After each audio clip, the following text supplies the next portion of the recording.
Ulangan 8. Tanah yang baik untuk didiami.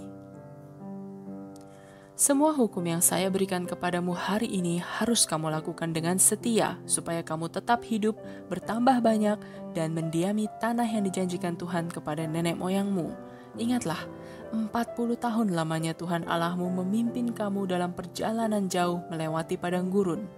Perjalanan itu dimaksudkan Tuhan untuk mencobai kamu, supaya Ia dapat melihat apa yang terkandung dalam hatimu dan apakah kamu akan mentaati perintah-perintahnya. Ia membiarkan kamu kelaparan, lalu kamu diberinya mana untuk makanan.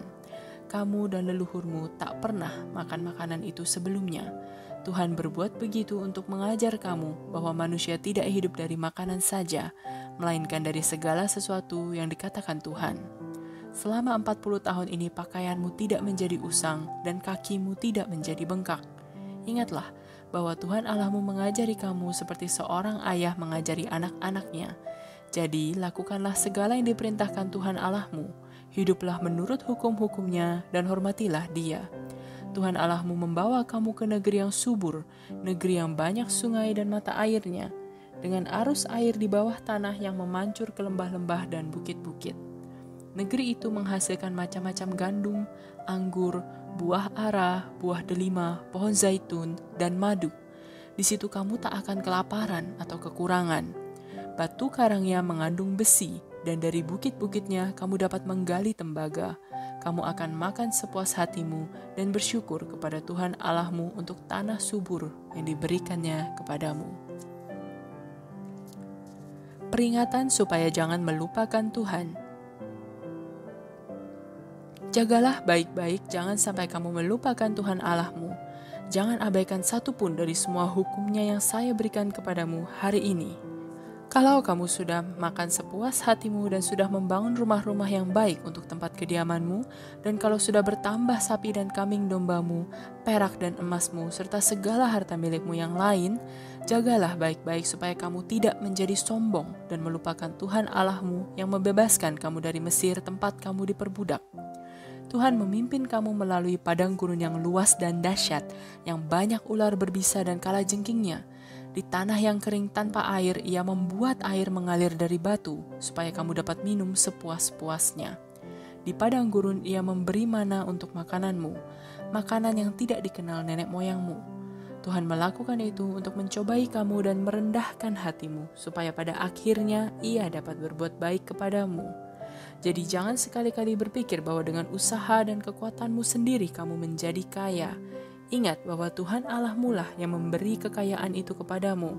Hal itu dilakukannya karena sampai hari ini Ia masih setia kepada perjanjian yang dibuatnya dengan nenek moyangmu. Jangan lupa kepada Tuhan Allahmu dan jangan berbalik kepada ilah-ilah lain untuk memuja dan mengabdi kepada mereka. Hari ini aku mengingatkan kamu bahwa kalau kamu melakukannya juga, kamu pasti dibinasakan Tuhan. Kalau kamu tidak taat kepada Tuhan Allahmu, kamu pun akan dibinasakannya, seperti bangsa-bangsa yang dimusnahkannya di depan matamu. Ulangan 9. Ketidaktaatan bangsa Israel. Dengarlah saudara-saudara, hari ini kamu menyeberangi sungai Yordan untuk menduduki daerah bangsa-bangsa yang lebih besar dan lebih kuat dari kamu. Kota-kota mereka besar-besar dengan tembok-temboknya yang menjulang setinggi langit. Orang-orangnya besar dan kuat perawakannya. Mereka itu raksasa dan kamu sudah mendengar bahwa tak seorang pun dapat melawan mereka. Tetapi sekarang kamu akan menyaksikan sendiri bagaimana Tuhan Allahmu berjalan di depan kamu seperti api yang menghanguskan. Ia akan mengalahkan mereka di depan matamu, sehingga kamu dapat mengusir dan membinasakan mereka dengan cepat, seperti yang dijanjikan Tuhan. Sesudah Tuhan Allahmu mengusir mereka untukmu, jangan menyangka bahwa kamu dibawanya ke sana untuk memiliki tanah itu karena kamu baik dan melakukan kehendak Tuhan Allahmu sehingga pantas menerimanya. Sekali-kali tidak.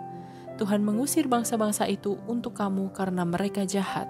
Tuhan membiarkan kamu mengambil tanah mereka karena Ia ingin memenuhi janjinya kepada nenek moyangmu Abraham, Ishak, dan Yakub. Yakinlah bahwa Tuhan Allahmu tidak menyerahkan tanah subur itu kepadamu oleh karena kamu pantas menerimanya. Tidak, kamu ini bangsa yang keras kepala. Ingatlah bagaimana kamu membuat Tuhan Allahmu marah di padang gurun. Sejak kamu meninggalkan Mesir sampai kamu tiba di sini, kamu menentang Tuhan. Bahkan di Gunung Sinai kamu membuat Tuhan marah sekali sehingga ia mau membinasakan kamu. Saya mendaki gunung itu untuk menerima batu perjanjian yang dibuat Tuhan dengan kamu. 40 hari dan 40 malam lamanya saya tinggal di atas gunung itu tanpa makan atau minum. Kemudian Tuhan memberi saya kedua batu yang telah ditulisi oleh Allah sendiri. Pada batu itu tertulis kata-kata yang diucapkannya dari tengah-tengah api kepadamu ketika kamu berkumpul di kaki gunung. Ya, sesudah lewat 40 hari dan 40 malam, Tuhan memberikan kepada saya kedua batu perjanjian itu. Lalu Tuhan berkata kepada saya, "Turunlah segera, sebab bangsamu yang kau bawa keluar dari Mesir telah berbuat jahat. Mereka sudah menyimpang dari perintah-perintahku dan membuat patung untuk disembah." Tuhan juga berkata kepada saya, "Aku tahu bangsa itu amat keras kepala. Jangan coba menghalangi aku. Aku hendak membinasakan mereka sehingga mereka tidak diingat lagi. Tetapi engkau akan kujadikan bapa dari suatu bangsa yang lebih besar dan lebih kuat daripada mereka." Lalu saya berpaling dan sambil membawa kedua batu perjanjian dengan kedua tangan, saya turuni gunung yang sedang menyala-nyala. Saya lihat bahwa kamu sudah melanggar perintah Tuhan Allahmu. Kamu sudah berdosa terhadap Tuhan karena membuat bagi dirimu sebuah patung sapi dari logam. Maka di depan matamu, kedua batu perjanjian itu saya banting sampai hancur berkeping-keping. Lalu sekali lagi saya bersujud di depan Tuhan di puncak gunung selama 40 hari dan 40 malam tanpa makan atau minum.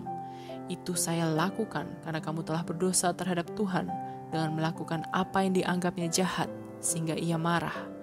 Saya takut kepada kemarahan Tuhan yang menyala-nyala terhadap kamu, sehingga kamu mau dibinasakannya. Tetapi kali ini pun Tuhan mendengarkan saya. Tuhan juga marah sekali kepada Harun, sehingga ia mau membunuhnya, maka saya berdoa untuk dia juga. Patung sapi logam buatanmu saya lemparkan ke dalam api, lalu saya hancurkan dan tumbuk sampai halus seperti debu, dan debu itu saya lemparkan ke dalam anak sungai yang mengalir dari gunung itu. Juga di Tabera, Masa, dan Kibrot Ta'awa, kamu membuat Tuhan marah. Lalu pada waktu kamu disuruh Tuhan meninggalkan Kades Barnea untuk maju dan menduduki tanah yang akan diberikannya kepadamu, kamu menentang perintah Tuhan Allahmu. Kamu tidak mau percaya atau taat kepadanya. Sejak saya kenal kamu, kamu selalu menentang Tuhan. Saya tahu Tuhan bertekad hendak membinasakan kamu. Maka selama 40 hari dan 40 malam saya sujud di depan Tuhan dan berdoa begini, "Ya Tuhan yang maha tinggi, janganlah binasakan umat milikmu ini, bangsa yang kau bebaskan dan kau antar keluar dari Mesir dengan kekuatan dan kekuasaanmu yang besar. Ingatlah akan hamba-hambamu Abraham, Ishak, dan Yakub, dan jangan perhatikan sifat keras kepala, kejahatan, dan dosa bangsa ini. Kalau umatmu kau musnahkan juga, maka orang Mesir akan berkata bahwa engkau tak sanggup membawa bangsamu ke negeri yang kau janjikan kepada mereka, dan bahwa engkau membawa mereka ke padang gurun untuk membunuh mereka, karena engkau benci kepada mereka. Tetapi ingatlah Tuhan, bahwa mereka ini bangsa yang kau pilih menjadi umatmu, dan kau bawa dari Mesir dengan kekuatan dan kekuasaanmu yang besar." Ulangan 10. Musa untuk kedua kalinya menerima 10 perintah Allah. Kemudian Tuhan berkata kepada saya, "Musa, pahatlah 2 lempeng batu seperti yang pertama, dan buatlah juga sebuah peti kayu untuk tempatnya, lalu datanglah kepadaku di puncak gunung. Pada batu-batu itu akan kutulis kata-kata yang sama seperti pada batu yang sudah kau pecahkan. Kemudian batu-batu itu harus kau masukkan ke dalam peti itu." Lalu saya membuat peti dari kayu akasia dan memahat 2 batu seperti yang dahulu dan membawanya ke atas gunung.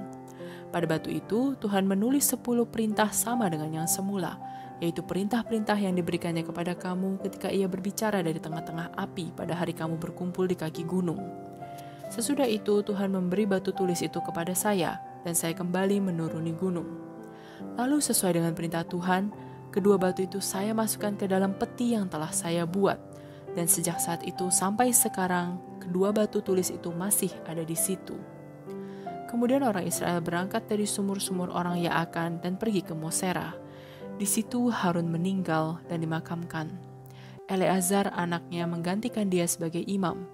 Dari situ mereka pergi ke Gudgod, lalu terus ke Yotbata, daerah yang banyak airnya.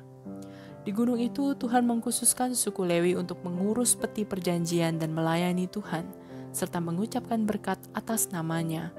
Itulah tugas mereka sampai sekarang. Oleh karena itu suku Lewi tidak menerima tanah pusaka seperti suku-suku lain, sebab Tuhanlah bagian warisan mereka, seperti yang dikatakan Tuhan Allahmu kepada mereka. 40 hari dan 40 malam saya tinggal di atas gunung seperti yang saya lakukan pertama kalinya. Sekali lagi Tuhan mendengarkan saya dan Ia setuju untuk tidak membinasakan kamu. Lalu Ia menyuruh saya pergi untuk memimpin kamu supaya kamu dapat memiliki tanah yang dijanjikannya kepada nenek moyangmu. Tuntutan Tuhan. Sekarang saudara-saudara perhatikanlah apa yang dituntut Tuhan Allahmu dari kamu. Hormatilah Tuhan Allahmu dan lakukanlah segala perintahnya.